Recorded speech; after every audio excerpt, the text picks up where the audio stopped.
Hola, mi nombre es Jeremías Ezequiel Rivero, parte de la comisión Z1003 de Física 1. En este video estaré explicando la práctica de sobre tiro oblicuo realizada en el laboratorio el día 28 de agosto, a modo de recuperación del examen dado ese mismo día.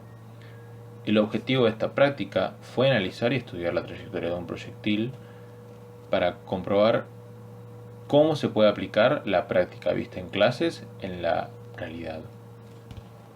El objetivo del experimento, como se puede ver en este pequeño diagrama, era lanzar un proyectil mediante un lanzador de modelos y registrar su trayectoria.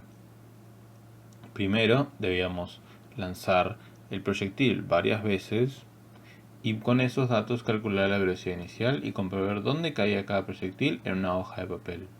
Y para la segunda parte del experimento, el desafío era determinar el ángulo necesario para que el proyectil alcanzara un final específico, considerando que la distancia recorrida debía ser 80% de la originalmente medida.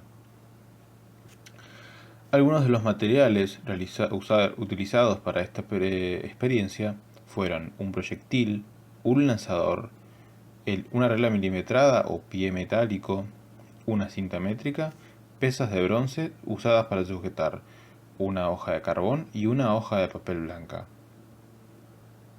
Como mencioné, se midieron 3 medidas a las cuales se les hizo un promedio para poder calcular con más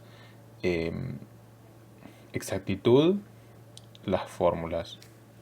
Se puede ver, aquí medimos la distancia horizontal y la distancia vertical de este lanzador, de la caída del proyectil respecto al lanzador.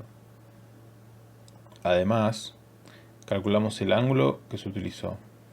Utilizando la fórmula que se nos dio en el pizarrón, se calculó la velocidad inicial del proyectil al ser lanzado. Para la segunda parte de esta experiencia, teníamos que calcular el ángulo θ para el 80% de la distancia originalmente medida, por lo cual, calculando esta medida, que en este caso nos dio 2,1024 metros, se calculó el ángulo utilizando una forma de la fórmula cuadrática y reemplazando los valores para poder calcular los ángulos. En este caso, los ángulos dados que nos dieron fueron 63 grados, 30 minutos, 53 segundos, y 21 grados, 18 minutos y 11,3 segundos. Algunas observaciones para tener en cuenta es que los cálculos teóricos coincidieron bastante bien con lo visto en la práctica hecha en el momento.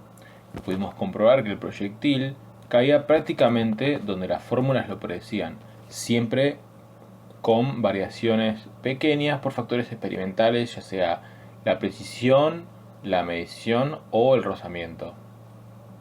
Para ir concluyendo, con esta experiencia confirmamos que las fórmulas de tiro oblicuo y tiro parabólico describen correctamente el movimiento en condiciones ideales.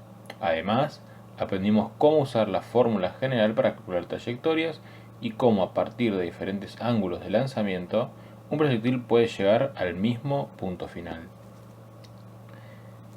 En resumen, esta práctica nos permitió unir la teoría con el experimento real del laboratorio, entendiendo mejor así cómo funciona el tiro oblicuo.